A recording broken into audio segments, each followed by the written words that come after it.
In case you had any doubts the future is going to run on batteries, Apple's latest move may help convince you. It's Wednesday, February 21st, and Bloomberg says the Cupertino tech giant is in talks with mining companies that pull the mineral cobalt out of the ground, since that's one of the primary ingredients in batteries. Until now, Apple just relied on battery makers to round up the stuff, but Cook & Company apparently see a cobalt crunch on the horizon.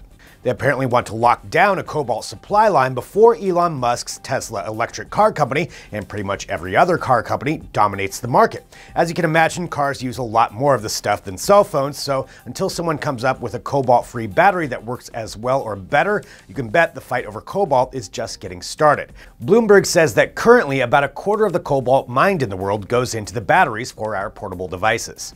Mobile World Congress is coming up next week, and while the annual tech fiesta in Barcelona is typically focused on phones, that is slowly changing as the chips that power our smartphones find their way into other devices, like always-on and cell-connected PCs, and now VR headsets. Qualcomm's new Snapdragon 845 chipset is set to make its big debut at MWC, most likely in the new Samsung Galaxy S9 smartphone, but also in a VR headset.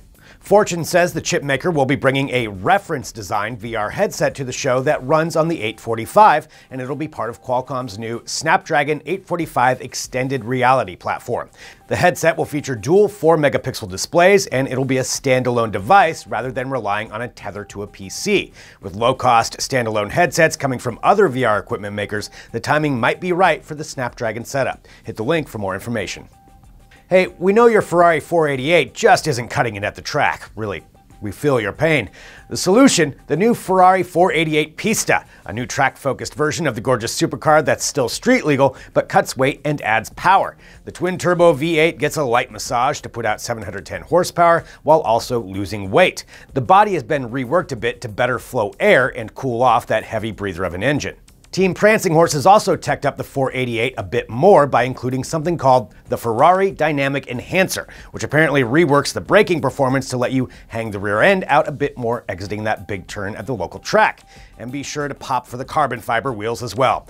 Price? Well, the base 488 is $250,000, so expect the Pista version to be a bunch more than that. Hey, you know the rule. Want to go faster? Just add money.